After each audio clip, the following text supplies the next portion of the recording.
just a little bit, because one of the things everybody always says to me is, what are judges looking for, okay? So I don't care whether you're a bikini competitor or you're an open men's physique, we're looking for the same stuff. It's just the degree. In each division there's muscularity, it's just a matter of how much we're looking for.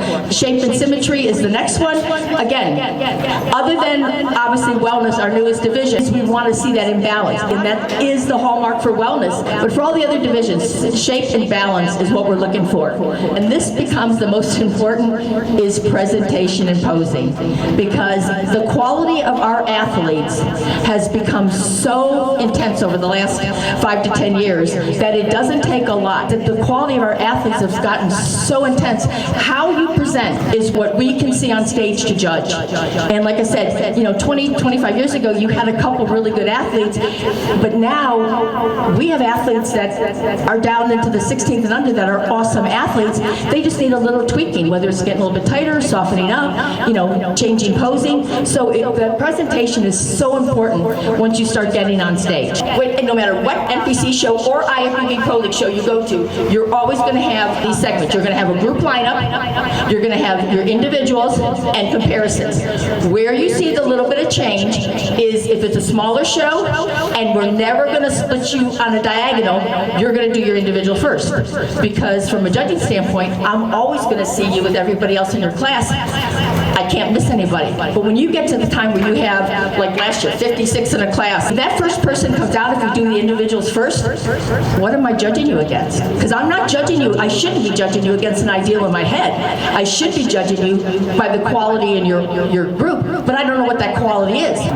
Now when you come out individually, I have a better chance of assessing you, and I narrow that down. I think sometimes you don't have to be as conditioned as people have that idea in their mind. I always tell athletes, if you get photo ready for a show, you're probably, especially for the females, you're going to be too big and too hard for the division. That's why I encourage athletes all the time, especially when you're first getting into the show, especially here in Vegas, because last year you had the Olympia, it's coming back again, I think next year is what I heard, but you have the USA here.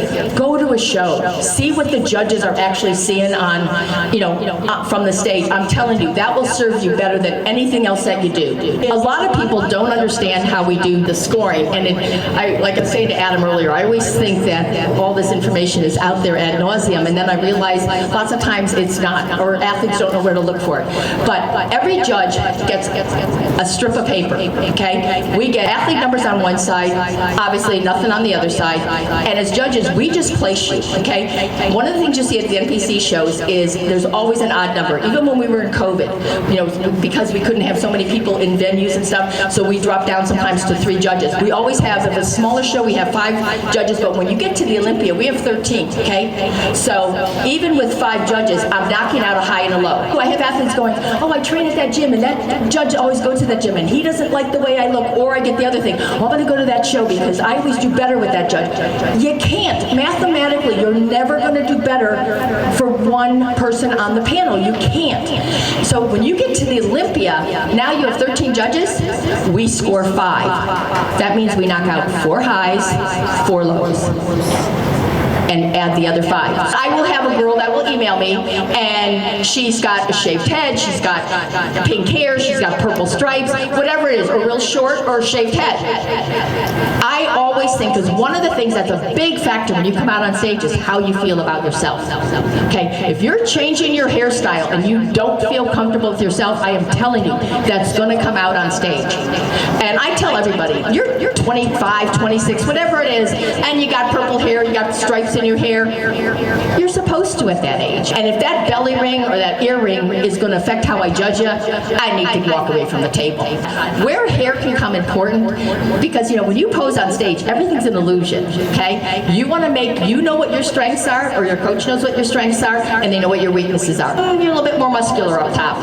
You don't want that to come across, okay? So if you have some extensions, that's going to hide that a little bit, okay? The same thing with if you're bikini and you're still not quite balanced, okay, up and top, and you get lean to show your glutes, you're going to be a little bit maybe too lean up here, so you have a little bit longer hair with extensions down your back, so that you don't see that definition in the back, that leanness. Absolutely. So again, it's all about about knowing what's going to help your physique and stuff, but I still think the biggest detriment is when you've got a hairstyle that you do not like on stage. And right now, we have people that are in the top 5 at the Olympia with shaved heads.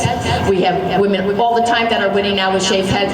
I'm telling you, because they rock it, because that makes them feel good. I mean, you might not get that answer from every judge, but I judge all the big shows, and I could care less what your hair looks like. In bikini, where you're not moving your hair, you got a lot of volume, and if it's close, now you turn to the back, and your hair covers your shoulders. What am I looking for when you turn to the back? Hourglass shape, and I can't see anything up here because now your volume's out here. That can affect you. We're looking for what looks good on you. They have to do what's going to look good on their physique. So sometimes some of them, like Jen, has a little bit more muscle. She gets away with it because it fits her structure. Phoebe doesn't have maybe quite as much, but she doesn't need to. It fits her structure. So that's the whole thing about knowing, what your physique with your bone structure is what's going to look good on you, okay? I have coaches that will say to me, well, with Jen's body, I would pose her this way, or with Phoebe's body, I would pose her this way, okay? So they are going to pose a little bit different. We still have girls, I just did it yesterday, and I get, well, my posing coach told me I had to do this. Well, first of all, you don't have lats. So it's but that we see that when I get to men's physique. If I put my arms out here, I'm going to have a wider back. That's going to be the worst way to do your back quarter turn, okay? It's not going to make your physique look wider. And most of the time, you don't want to. When you start to train, you want to make sure that you're training your whole body so you're not missing anything. We're looking for that hourglass shape, okay? The minute you lean forward, you take away your upper body, we're sitting 2 feet below you because you're up on a stage. What do we see first? Your wide butt and your tiny narrow upper body. When you take away from symmetry, no matter if you talk to Tyler or Steve, they will tell you that is going to hurt you more than anything else that you do. It would rather see you a little bit softer, but have that nice shape. If you arch and push up on your glutes, that pulls that skin underneath your glutes and keeps that upper body shape there for you. Something that I find really helpful if someone's struggling, turn to the side and show me your back pose. Phoebe, for example, if you turn to the side and do your back pose, if you're unsure if you're bending over too much, like if you're doing this and you're like, no, I'm standing tall, but you look from the side, this is not standing tall. When you start and you already start with bad habits, it's really hard to undo them, especially when you get on stage and now your nerves kick in and everything. That's why I always say you really want to start out with the basics, building your overall body and working on posing because you don't want to develop those bad habits because sometimes it's really hard, even at the pro level, for some of the pros to break that thing because your subconscious goes back to what it's used to. Always, like when you're practicing your posing, whether it's pictures, whether it's a video will always be best because you're in movement. Film it and film from the side angle too, and that way you can see, am I actually standing up tall?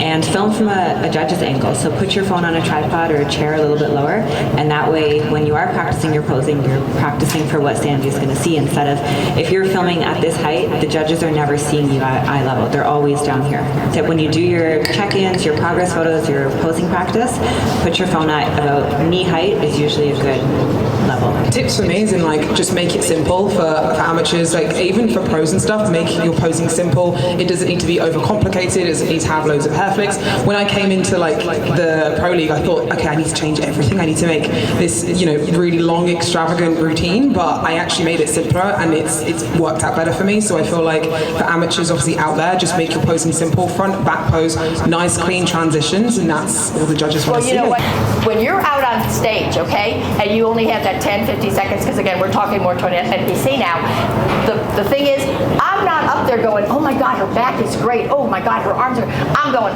okay, she's narrow up top. The longer you're out there, the more time you've got us to find your flaws. A great front pose, a great back pose, okay? All the transitions are fine. If you're not holding your pose long enough, we can't see it. Slow it down, and I'm like, no, she needs to get off the stage. because you want it. Because remember I just said to you, when you come out individually, I'm trying to decide who I think is the best in your class. You want to show a good front pose, a good back pose, and then go off so the judges are going, oh, I I gotta put her down because I gotta see her again. That's what you want. Everybody's really good.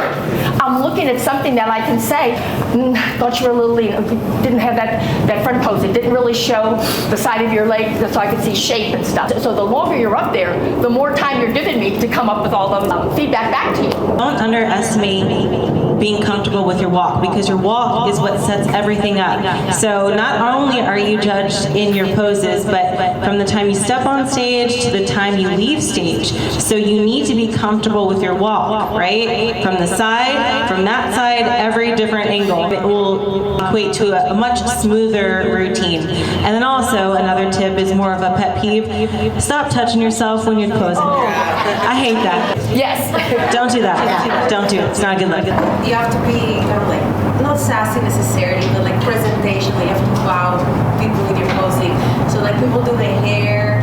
No, I hope I'm not going to offend you. Some sort of No, thing. if you try to come out and be like more like an Amanda, you know what I mean, that has a lot of personality, but that's not you, it's going to look awkward. So many girls that say to me, I'm not real comfortable on stage, I don't have the flair, and I'm like, you don't need to. You just need to keep posing. And again, too, the more you get on stage, that comfortability, that's why doing crossovers at a show is so beneficial, because now you get that first class when you come out as a true novice, and you get the kinks out. Now when you come back the second time, it's like, oh, I feel a bit more confident. And by the time you get sometimes to the third class, your posing is really changed, because now you're concentrating a little bit more. You got the stage jitters out. And you went, okay, I didn't do so bad. You know what I mean? You don't know, if you feel you're not good at posing, get a posing coach. Number one, okay? Secondly, it's very easy to compare ourselves to pros or to anybody for that matter. Olympians, in my case, compare your progress, not social media. That's all I'm gonna say. Oh. Girls are like, well, you know, she's sassy. Yeah, she's a wellness pro. She's been doing this for years. Okay, she got titles. She's been doing it before. So especially for the people who compete for first time, feel happy with what you bring and feel happy about your progress at any level. But don't compare yourself to anybody else. I've been doing national shows for 2 years, and I don't have a pro card yet. Life is different. I always tell athletes, you take time off, you go to school, you get a job, you have children. We're gonna be here, okay? Because when you're 40, what you gave up in your 20s, you're not gonna get back, okay? And I have so many athletes that are on that Olympia stage that balance life. It's all about balancing life, and you can do both. If you look at your photos from a year ago, 2 years ago, and these photos look better, then you're already a winner. So I think sometimes our expectations are a lot higher, you know what I mean, than realistically, because we look at the pros and stuff and think, oh, they got there quickly. And again, don't get me wrong, we have pros that walk in and do 2 shows and get a pro card, okay? But when you talk to them, they've been an athlete for the last 15 years. You know, you have to put that kind of in perspective. If you're coming from an athletic background, fine. But if you're starting from nothing, it's going to take you time. So the biggest thing that I've been seeing nonstop when I watch my athletes compete, I see athletes be on stage trying to morph their body into something they don't have. So like the biggest thing I've seen in the front pose is they're always trying to push their shoulder forward, and it causes it to raise and it throws you totally off balance. So definitely the judges can see that you have shoulders, or if you don't have them as full when you're moving, when you're into your side pose. So don't ruin your actual front pose or your actual, back pose just to try to show something you don't have. Sometimes we just gotta take that time to build, but don't let that front pose get ruined, because that's non-stop. I'm seeing this nonstop. They look so good, and then I'm just like, why are you pushing that shoulder forward?